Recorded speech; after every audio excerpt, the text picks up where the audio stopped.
It's Matty and Patty, coast to coast. Welcome to the Cleveland Sports Hour. We are two self-aware but unapologetic homers who spend far too much time watching, reading, and thinking about the Cavs, the Tribe, but we try not to think much about the Browns. So if you like the informed, intelligent Cleveland fans' perspective on all things, you have come to the right place. In New York, this is world champion and 2018 fantasy basketball champion, Patty Patty.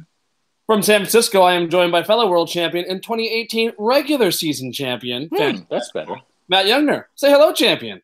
Hey, champ. How you doing, buddy? Hey, I'm doing pretty well. This is a champions-only podcast, my friend. That's right. None of these other busters. Thank goodness you are also a fellow champion. Yeah. Oh, my God. Can you imagine how awkward it would have been? Oof, it would have been just me talking to myself. Well, actually, I kind of like that. Yeah, not so different. Not so different, after all. What a glorious championship run. Thank you very much for sitting James Harden for a couple games so I could win my first fantasy championship of any sort. So it was exciting. It was my pleasure. But I guess we should get on to the actual podcast, huh? Yeah, probably. We got a lot going here. What did we do? So I think here's how things go. We'll do a little Cavs playoff preview, but we'll start with the return to the kill list. At least try. Oh, yeah. In a while. We haven't had the kill list around in a while. No. We're also going to talk a little bit about Tristan Thompson. He's been in the news lately. I think you may have heard. I've seen. Then we'll also look at LeBron's MVP case. I like that. I want to get into because I got some things to say, Manny. You and me both. Normally I don't have a lot to say, but today I have a lot to say. For some reason, the Tribe doesn't need to hit the ball to win games. That'll be interesting to look into. And we'll just try and guess at how the fuck the Browns are going to blow it this time. It's going to be incredible. They're so good at blowing it, Pat. It's going to be fantastic. A lot of questionable stuff going on. Let's start with the kill list then. So the Cavs have the Pacers in the first round again. Well, first, are you happy about the Pacers? Would you rather have the Heat? Oh, God. Honestly, Washington is probably who I wanted most, and even they made me nervous. Yeah. All these guys make me nervous. The Heat just blew us. The Cavs have never won a game in Miami since LeBron's been back. Crazy. That's wild. I saw it the other day. What? So that bothers me a little bit. Yeah. Maybe Milwaukee. Milwaukee's playing terribly right now. Maybe that's who I wanted the most. But Indiana definitely is not scared of us. I'll tell you that right now. They got a huge chip on their shoulder. Huge chip on their shoulders. Dating back to last year, I mean, there's enough of those. I know they remade the roster after trading Paul George last year, but that series was the closest series we had in the East last year for sure. That might. I mean, I don't know if they keep records of this, but that's easily the closest 4-game sweep in NBA. I'm pretty sure it was the closest 4-game sweep in NBA history. I think that's right. The total margin was 7 points, right? Combined, I think it was exciting. I don't think it was that low, but it was like 9 or 10. Yeah. It was something insane. It was wild. So that'll be interesting to see. I mean, look, it would have been nice to see LeBron beat the Heat just because nothing brings me more pleasure than that, except being the Warriors. But just because that's one of the 2 teams in the East he hasn't beat, right? Or 3, it's the Heat, the Cavs, because he hasn't played the Cavs. He hasn't played the Heat in the playoffs and the fucking Magic. But that would be kind of amazing to have LeBron actually have beaten every single team in the East. That would be incredible. I hadn't even thought about that as a thing, but I guess you're right. Those 3 teams. That would have been nice, but at the same time, yeah, I think the Heat probably scared me the most just because of the head games for LeBron. It's all mental, I think, with him. Yeah. The team. So, I mean, I don't want to skip ahead. I think we should win this series. Yes. But I don't think it's going to be easy. Well, let's start with the first part, the most important part, the kill list. Yes. Is anybody on the Pacers right now going into the series that you would like to casually murder? So as I told you, Patty, the kill list is forged in the fire and fury of the actual playoff series. So what's beautiful about it is whatever we think right now, somebody will emerge. Yes, that's true. Close games are going to happen. I'm going to get anxious. But that emotion is going to get channeled into a fury that could only be quenched or satiated by murder. And the beautiful part of it is you never know who it's – well, sometimes you know who it's going to be, but a lot of times you don't know who it's going to be and somebody emerges. Now, you pointed out quite correctly, I think, that the most obvious candidate is Lance. Lance Stevenson. I mean, that's – he's going to agitate LeBron for sure. He's gonna get crazy hot for no good reason and Yep. draining threes that we let him have. And, He's gonna prance about. Yep. All of that's gonna happen. So he is candidate number one. But who else? I mean, the Pacers don't have guys like Tyler Hansbrough anymore. That's true. They rid themselves of him. I could see myself hating Victor Oladipo. Yeah. In the right circumstances. Yeah, I mean, he's certainly good enough to hate, and that's part of it, right? I mean, if your behavior either has to be so objectionable, a la Tyler Hansbrough, that it doesn't matter what your talent level is, or you got to be a little good. Yes, but you also, if you could be a fake tough guy, who does nothing but try to build themselves up as more than they actually are, and gets in people's faces, it's sort of like an Enes Kanter type. I would hate yes. If he was in the playoffs, if he was good enough to be in the playoffs. Yes. Oh man, it would be so great to hate him. But I don't know anyone on the. There's a lot of young guys and a lot of guys who I just don't have a relationship with, quite honestly. Yeah. I mean, it goes back to why the Pacers have a chip on their shoulder. They only got one national game this year. Even really crappy non-playoff teams got 2 or 3 because they're in bigger markets. I mean, they've got that Midwestern chip on their shoulder that we're all too familiar with. Yeah. And so because I'm looking at the roster right now. They're Darren Collison, maybe there's the guard. We'll talk about this, but guard penetration is going to be an issue, and they'll be at the head of that. So that could start to get me upset.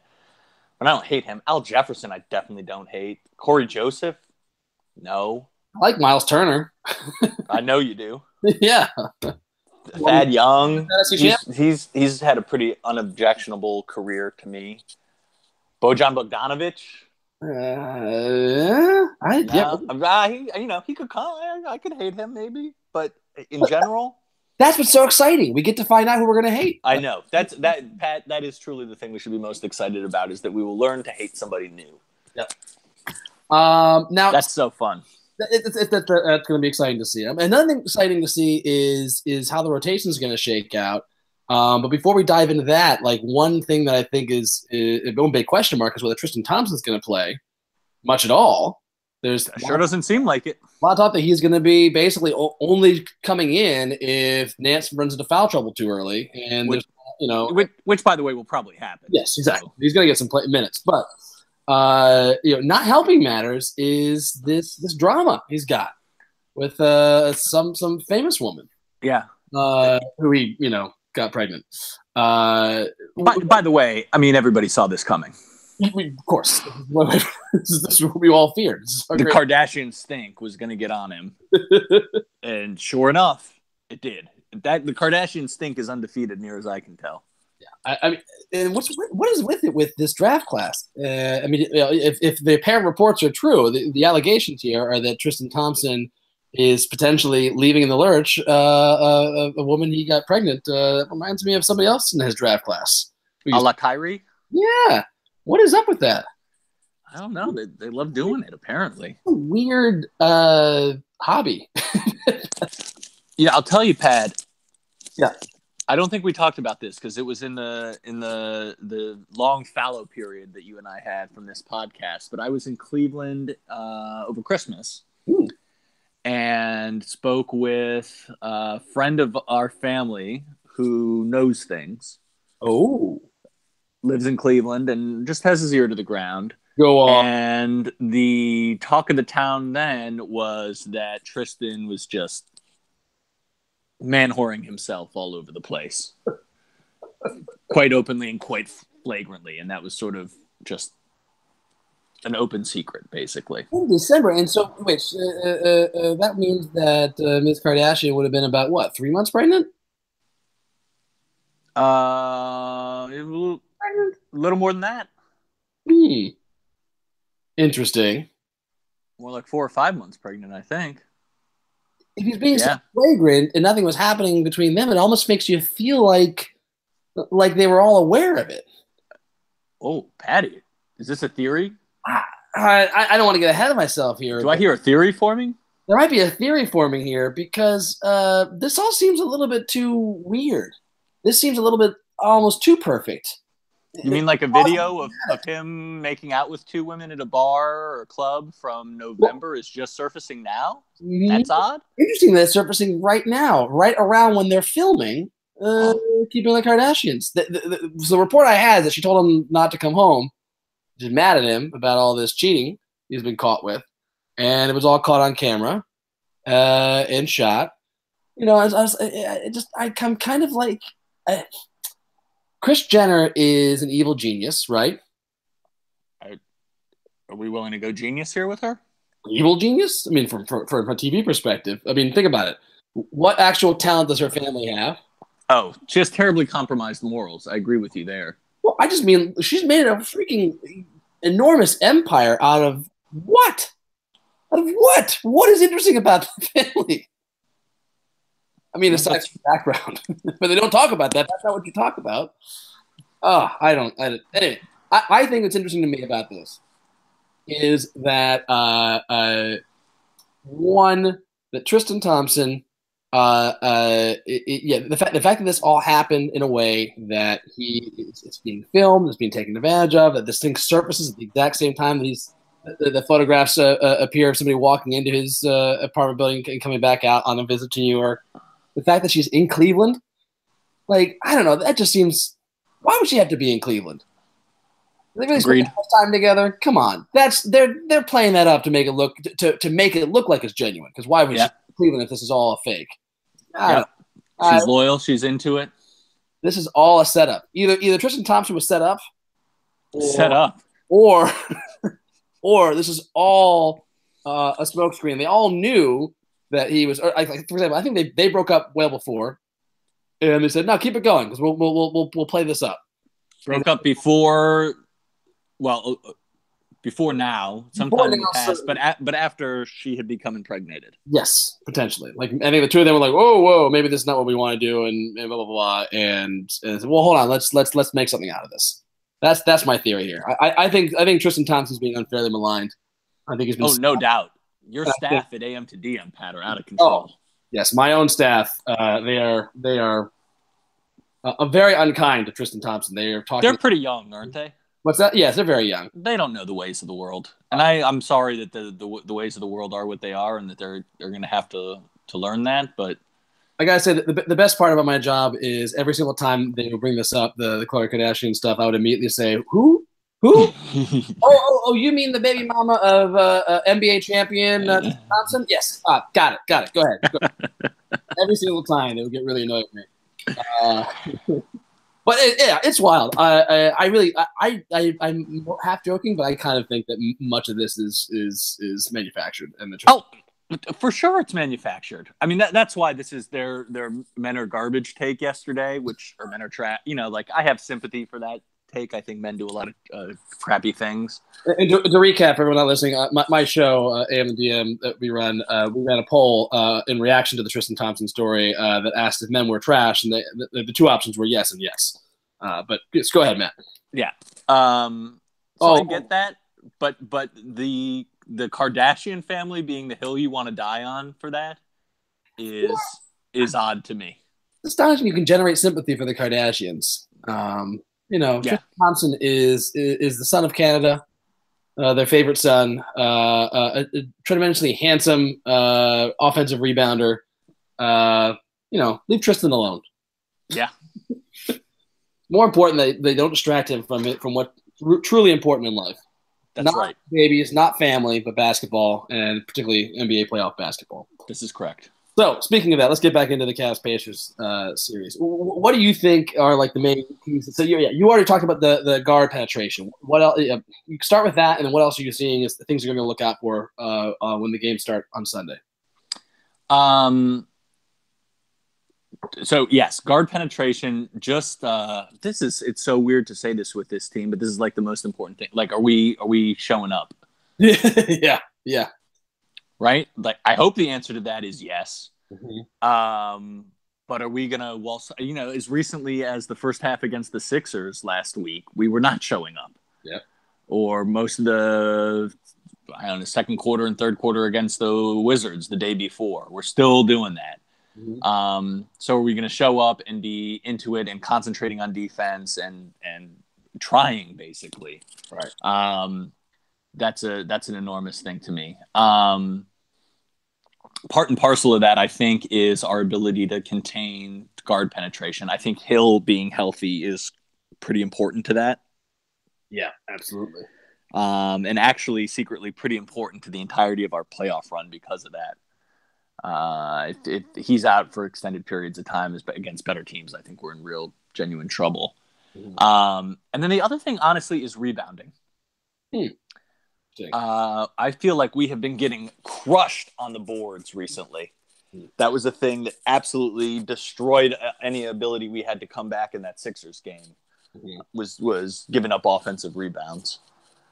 And this is a team, the Pacers team is pretty good rebounding team, I think. And so I think those are my, like, that set, our level of engagement and concentration, our ability to keep guys out of the paint, and then our ability to lock down the boards and not give up a ton of second shot opportunities and hopefully generate some of our own. That used to be our calling card back when Mr. Kardashian was at his heights. It doesn't feel like that anymore.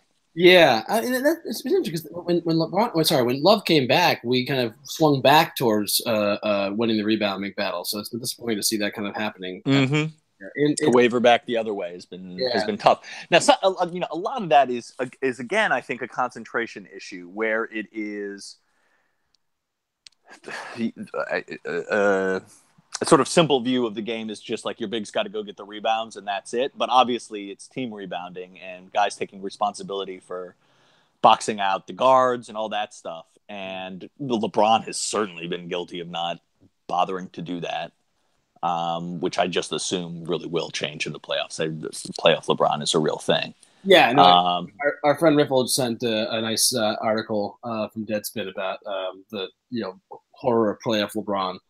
Just because you don't have any film to work on, and unless you've experienced it firsthand, there's no way to prepare for it. But not just LeBron, but also the team itself. Like the fact that Ty Lue runs the vanilla defense and offense for the most part throughout the regular season for a reason. That we can win on talent for the most part, and we don't want to show our hand, and we want to save our best stuff for the playoffs. And the nice thing is we get time to practice now. This team doesn't have any time to practice. I'm pretty excited to see what we end up seeing out of the Cavs once they've had a chance to actually implement some practices. Yeah, and a real test of Ty Lue, who we fairly or not maligned a bit this year, right? Yeah, for his roster composition. I'm mainly for that. I think that was the chief criticism that we had, like how he was managing his rotation. Who he was pairing out there. And I mean, but even, I think you pointed this out, Patty. This was a nice thing to see, was him admitting that Clarkson needs to play, and he has to play him with a point guard. Yeah. It's the right. I mean, he didn't use those words, but he was like, I want Jose out there with Jordan, so I'm going to have to play 10. That's dead on right. Absolutely. Fear of the Swords, Mike Zavagno calls it the needing adult in the room. Yeah. Having an adult in the court at all times with Jordan Clarkson helps make him more efficient. And he has the stats to back it up. He shoots at a higher percentage. He has fewer turnovers. He is a better, more efficient player when there's another adult ball handler out there. No, you can see it when he's running the second offense by himself. Yeah. It's a mess. Yeah, he's just kind of going all over the place. Yeah. It'll be interesting to see. I mean, but yeah, I would expect the Cavs to play with better defense, but more importantly, because their job is simplified, it's one team, right? They have one mission for the rest of the series, and so they get to have the repetition of trying of doing the same things every single day, as opposed to having to change from game to game.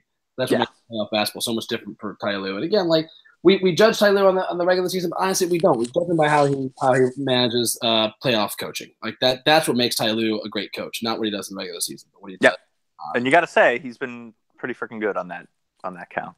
To me, I think the big key is going to be the three ball, because the Pacers, while they have some 3-point shooters, don't shoot a lot of threes. What they actually take a lot of, I was reading this in the Athletic, they take a ton of long range twos, like the least efficient shot in the game. They take a huge percentage of their shots out there compared to the rest of the league. And that's something that I would expect to see us give them constantly. as they're doing pick and rolls, I see us sagging inside the 3-point line once they're inside the 3-point line to let them shoot that. And that's it, but they're also very good at shooting those long range too. So it's going to be kind of frustrating at times seeing them hit these wide open shots. But if we keep doing that, we're going to win the math game. So long as we don't have a horrific game for 3-pointers. And that's the thing. I think at the end of the day, if we just hit our threes, I don't see how we could lose. Yeah, just the math issue. If we're giving a modicum of effort on defense and hitting threes, we're very, very difficult to beat for a team like this. Yeah, exactly. I mean, the PNR versus Oladipo is important to see because, like, he just roasted us this year in the pick and roll. That's their base offensive play.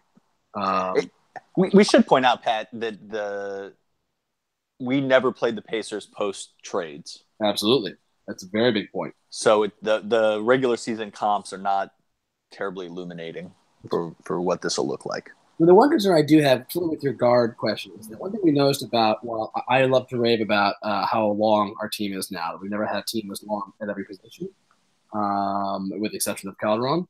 One thing I noticed watching the Nets game was, but boy, these guys put a lot of effort on defense. They have a lot of defensive characteristics that are good, but one-on-one, they are terrible. Yeah. They get blown by so easily. One settings, they should not even bother with the picks. The pick allows us to put a double team on briefly. It's like, just take us one-on-one. We're fucked. That's one thing I'm going to keep an eye out for is how much we just give up dribble penetration without a pick, right? That could be. Yeah. Okay. No. Agree. I think that's the top thing. If that's happening, we're in trouble. That's what was just roasting us in that Sixers game. The other thing that interesting to me, Matty, is the fact that we're going to have Green as the starting power forward and Love at center. I get the allure of Love at center, the way he can pull the defensive, rim protector out in the perimeter and just roast them. But with Green out there, if I'm the other team, I don't put my center on Love. I put my center on Green and sag off and let him shoot the three all day.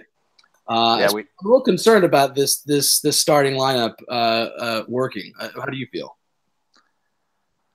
I've been super impressed with Jeff Green. True, definitely, yes. And my hope is that whatever he lacks in outside shooting, again, he's not a great outside shooter. He's also not terrible. And he was last month. He hit over 40% of his threes. Yeah, it was coming up. So if he can, that's probably a high water mark for him. Yeah. If he can do something close to that and at least make guys come out on him, I think that mitigates some of that. Also, he's just so athletic and runs the court so well that I think that can be a problem sticking a center on him. Yeah, he's not used to covering a guy like that.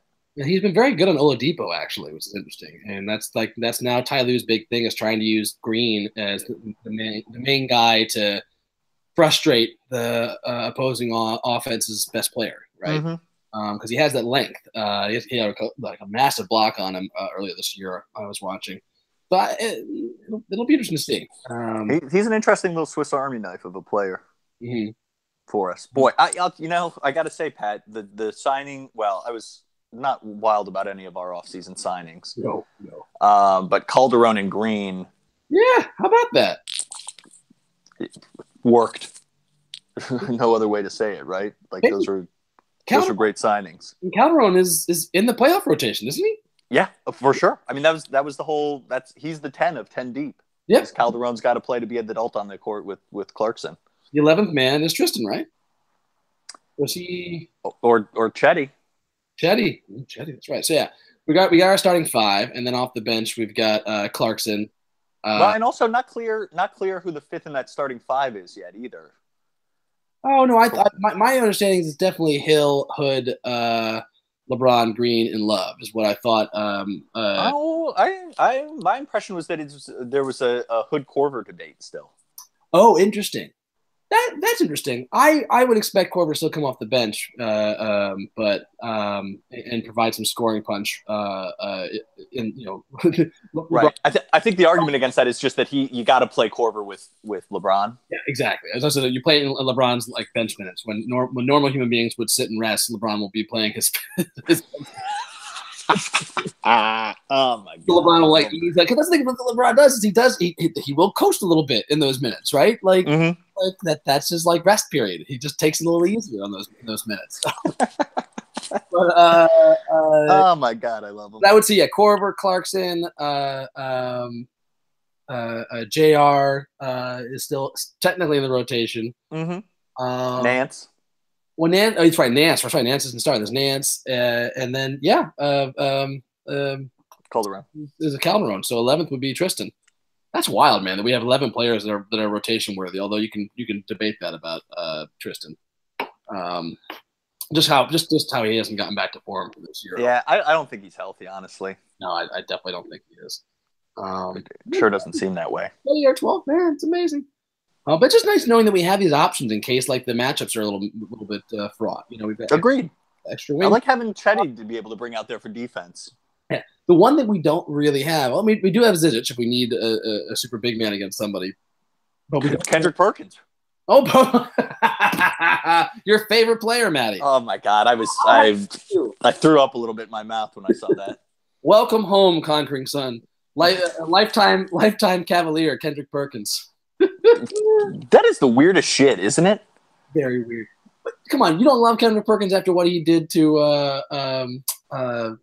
what's his name, Crowder Chowder, in that first playoff series against the Celtics. I did enjoy that. It won me over a little bit. Come on, a little bit. Like I think all is forgiven after that. Personally, that was nice. All his bullshit. So yeah, what do you think is going to happen in this series? We got 5 games? 4? I'm going to say 5. Yeah, I think 6 wouldn't shock me. Yeah, agreed. 7 would worry me, but it's not impossible. 7 would terrify me. Losing is not impossible, by the way. I don't think it's going to happen, but it's not impossible. I'd be really surprised, but yeah, the thing is, like, we just don't know what we have really until we play in a whole series. Right. I just the math doesn't make sense to me that we would have to have a historically bad 3-point series. Yeah, suffer major injury. Yeah, like any of that. I guess like let's take injury off the table because that warps things so tremendously. But I don't think like if we lose, all chips are off the table and fuck everything. Yeah. Yes. I'm not going to entertain that. That's going to be the darkest podcast ever. Exactly. 6 would be concerning. 7 would terrify me. If there was a chance we'd lose the series, would be terrifying. And I would adjust all of my expectations accordingly for the rest of the playoffs. That happened. Agreed. 7 games would be a disaster as far as I'm concerned. 6 would be concerning. 5 is totally fine. And to be expected, I think. That's what I'd say. Agreed. All right. Let's shift our attention to me, the weirdest thing. I was just looking at all year long. I've been hearing it's obviously James Harden. There's nobody else even close. Once LeBron hit his swoon in January, his swoon in which he averaged 27.7 assists and 7 rebounds. Yep. Yeah, terrible number, awful. But to be fair, was also clearly disengaged and not giving 2 shits a lot of times. Right, and not giving 2 shits, clearly disengaged, angry, pouting LeBron. His average is 27-7. Oh, yes. Jesus. Yes. So once that happened, everyone was saying, well, it's obviously James Harden. Stop bothering. Stop worrying. I'm looking at the numbers, Matty. Oh, here. You're gonna meet a receptive audience with this, Patty. Go for it. I'm sorry. Statistically speaking, what is the case that that James Harden is far and away the MVP because he has 3 more points a game? Because he has fewer assists per game.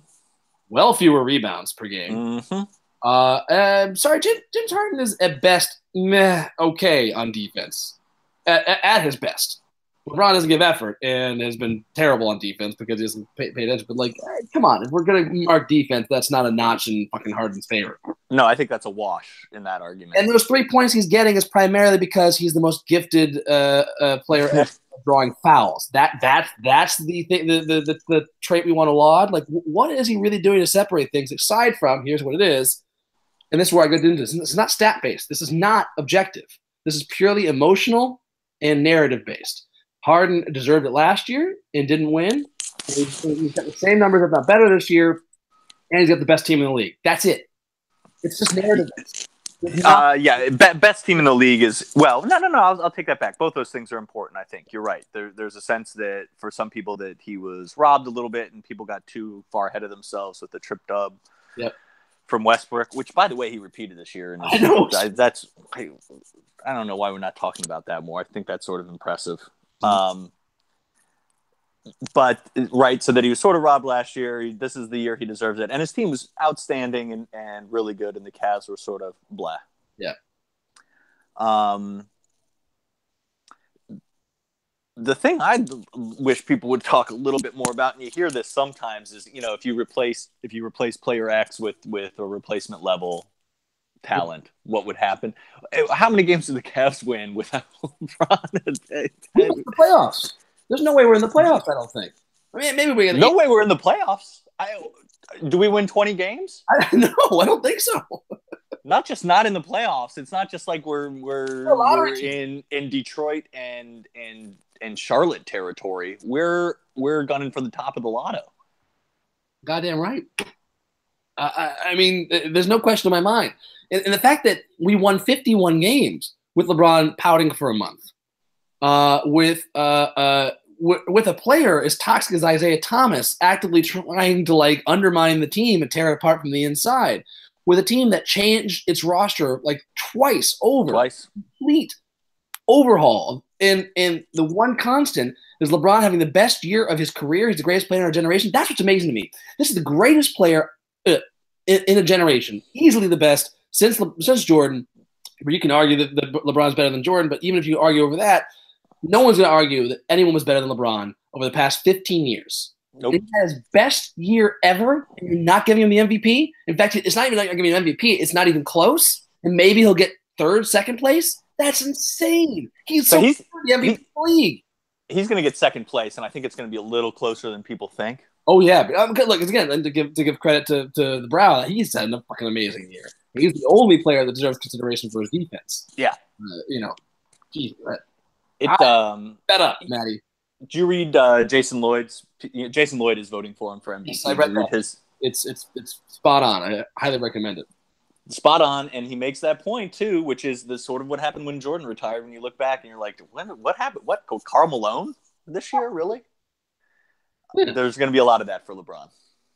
Yeah, and this will be another one of those years. Yeah. My only hope is that people look back at this year, and hopefully LeBron has an amazing playoff run as well to remind everyone.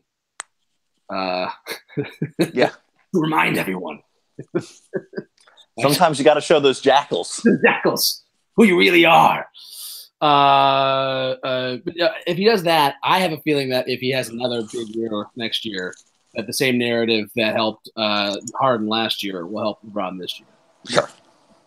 But it's interesting. The other thing is LeBron's got his sights on I don't know that he cares. He cares a little bit about MVP because he cares about his reputation. He cares about being recognized a little bit. He really cares about championships, and he will continue to take the regular season a little easy. Yep, absolutely. And he did his 82-game thing this year. I don't think he does that again. Nope.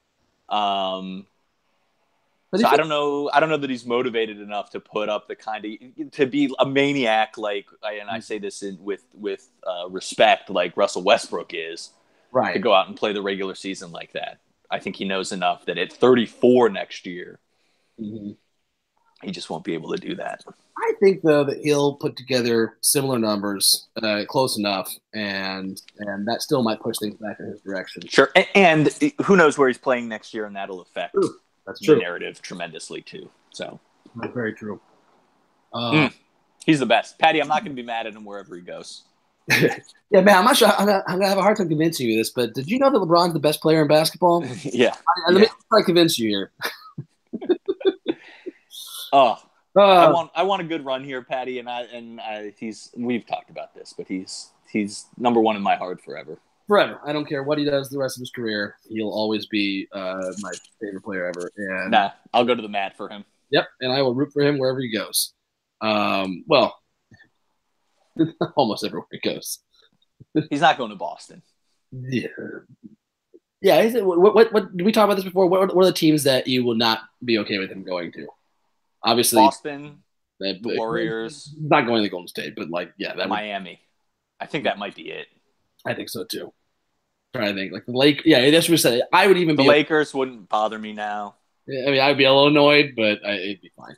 Whatever. Yeah. There's nobody else. For him taking Kobe's legacy away from him. That into it just for that reason alone. To be the greatest Laker of all time. Yeah. Oh God. So should we talk a little tribe? Are we good on the Cavs? Anything else you want to add on the Cavs before we move on? No, that's enough. I'm excited for the playoffs. Let's see what happens when we'll come back and talk about it halfway through the first round or something. I'm sure. It was an annoying Indians game last night, but yeah, those happen. Those happen. As I was saying, it was like Clevenger had a good game and they give up a home run. Yeah, one bad inning. One bad inning, and then the bats went cold again. I hit them 10-3 through 4 innings, and it was 4-4. That's insane. That sucked.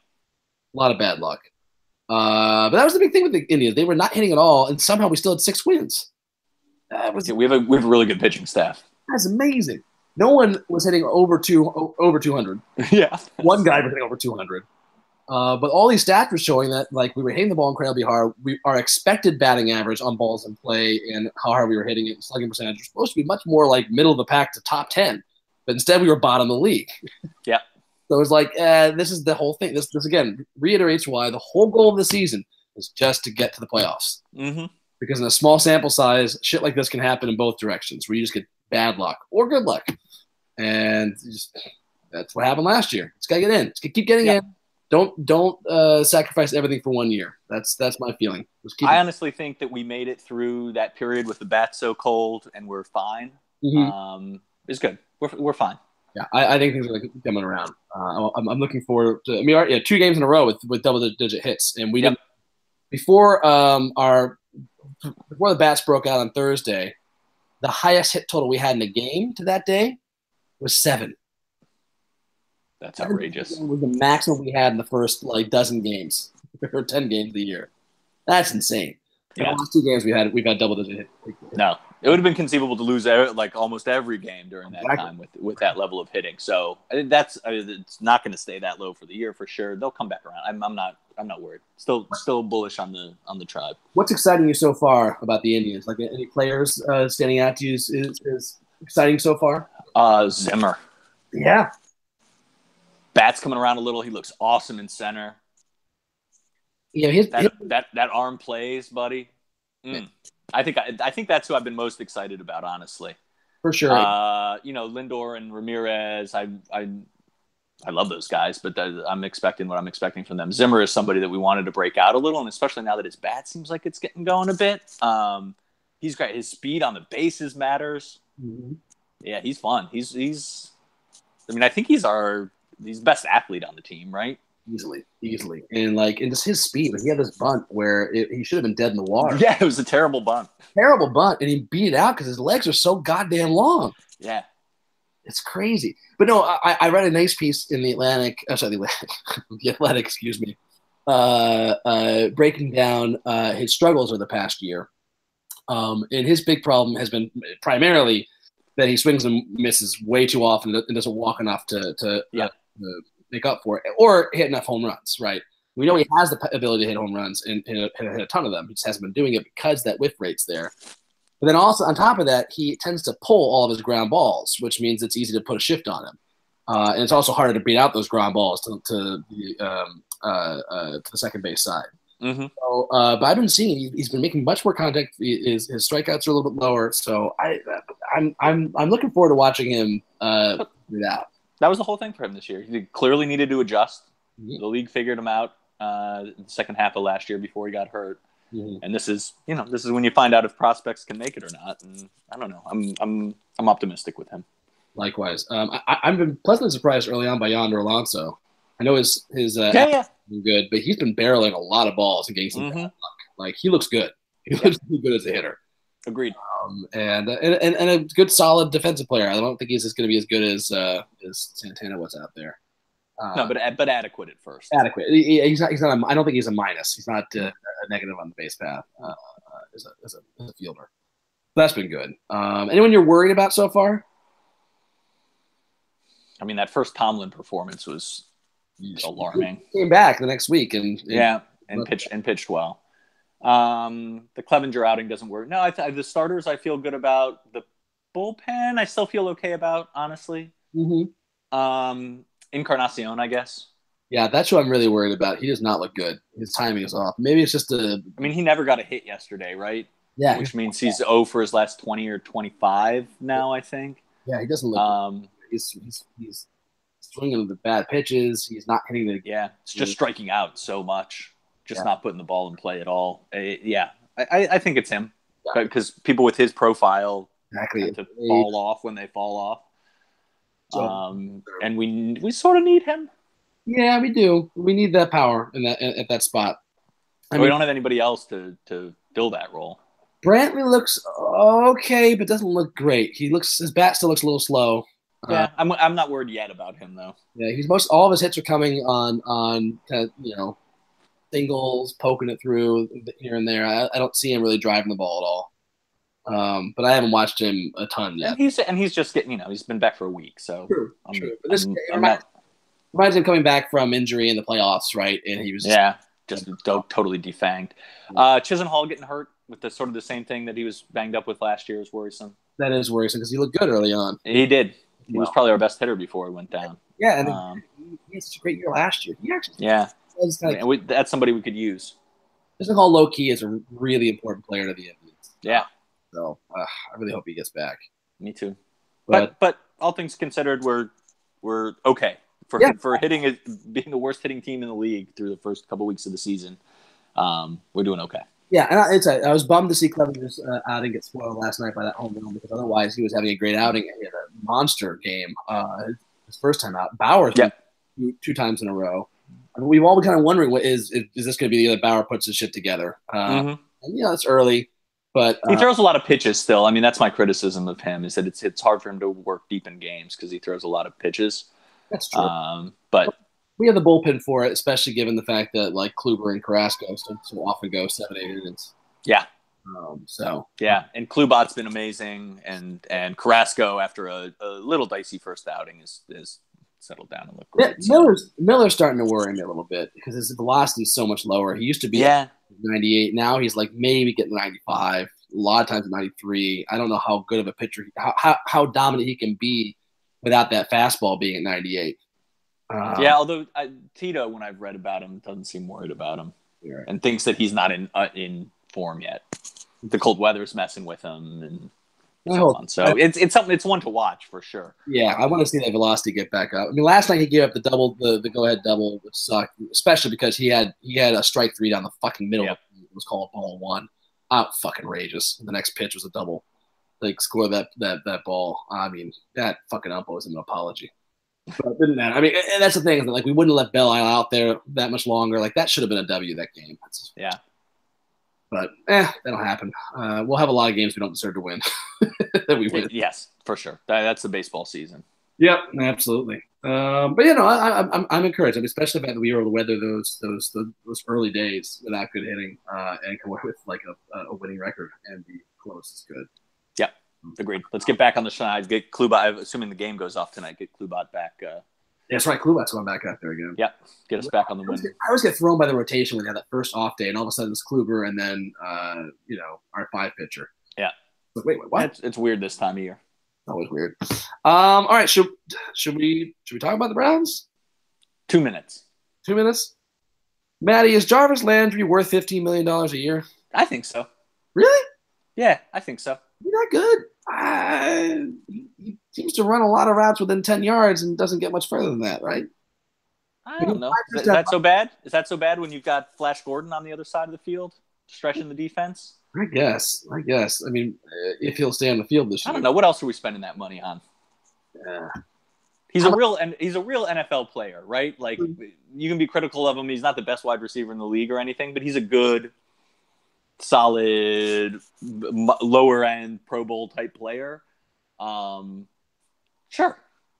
And here, well, I mean, I think I take your point on this, but I'll play devil's advocate here. But who are we bidding against? Like, what was the rush?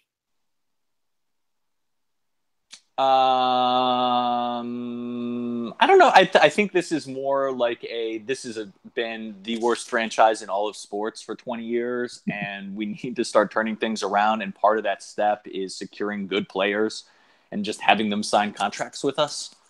So what you're matters. So what So you're saying, I don't know what the market would have looked like for him exactly after this year because he was franchise tagged right by the Dolphins before the trade. So we were going to pay him $18 million this year, and then would have gone back into it. So it's good faith with a quality player, and maybe the market wouldn't have been 15, but it probably would have been, I don't know, 13. That's not a real difference to me. it sounds to me like what you're saying is that the Browns not legitimately were bidding against themselves because they are who they are.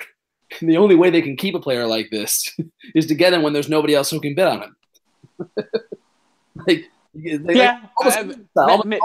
fair, but I think that's part of turning something around before you win games. Yeah. It's getting real players locked in, and he is a real player.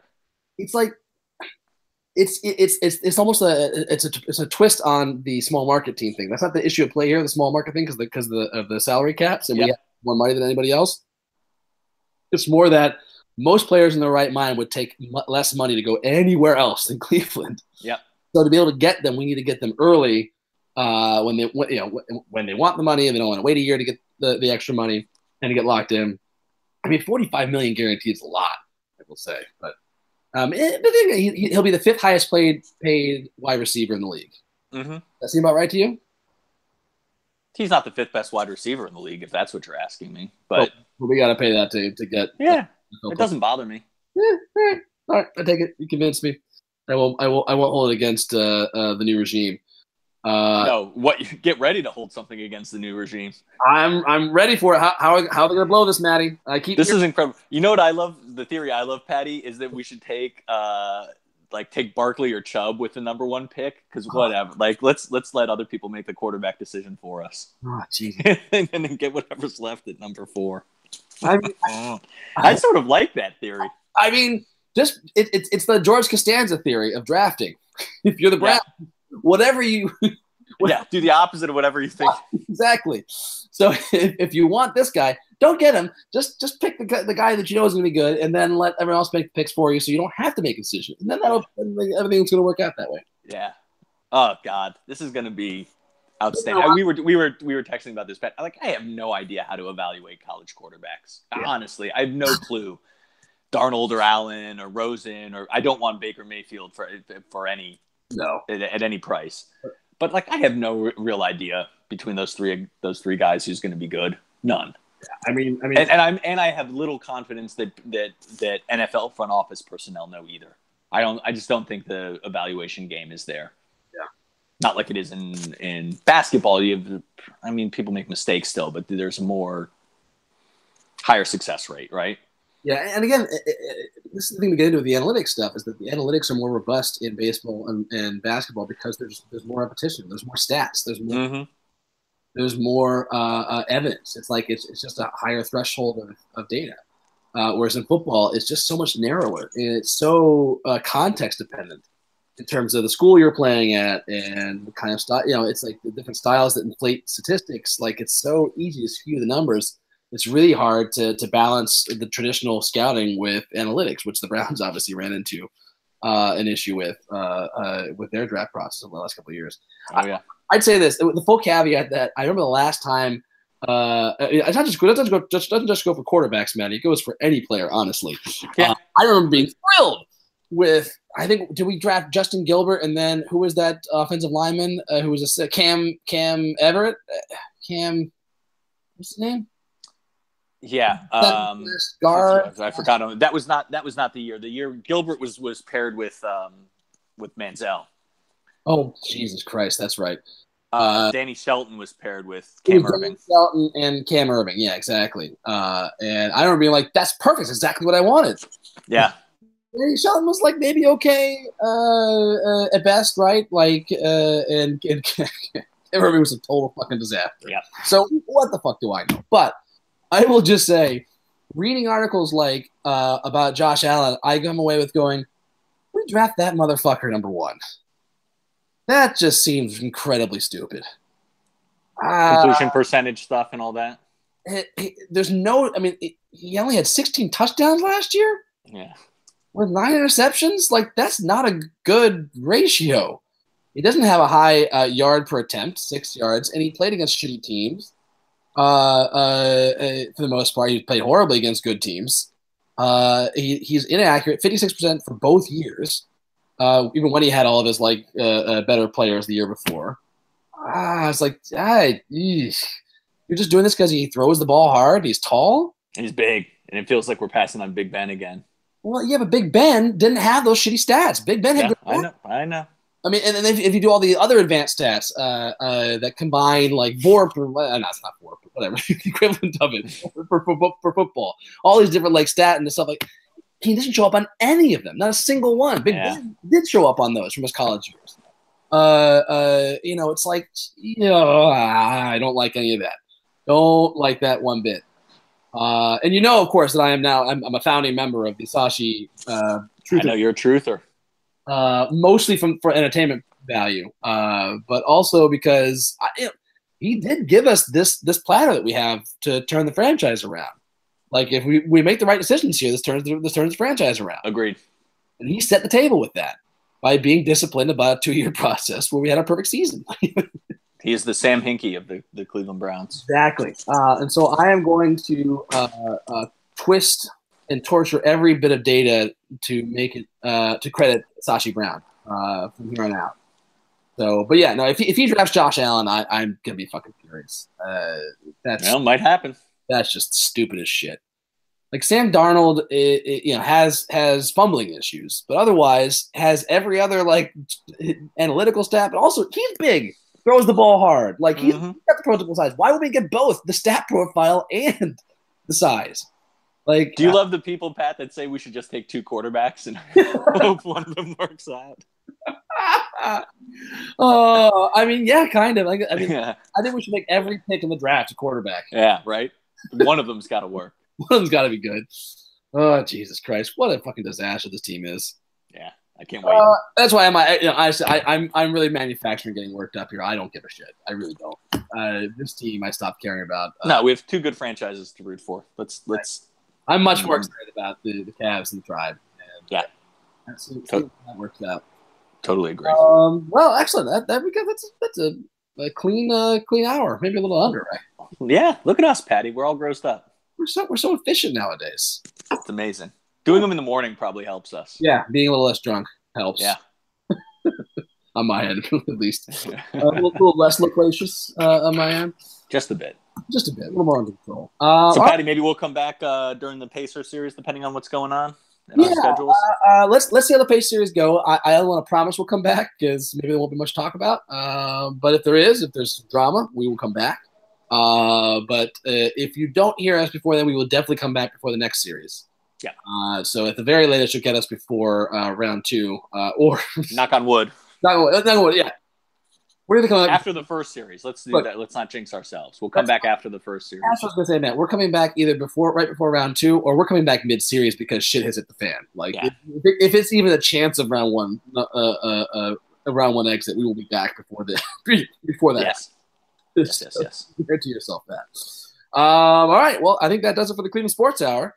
Until next time, this is Matty and Patty saying.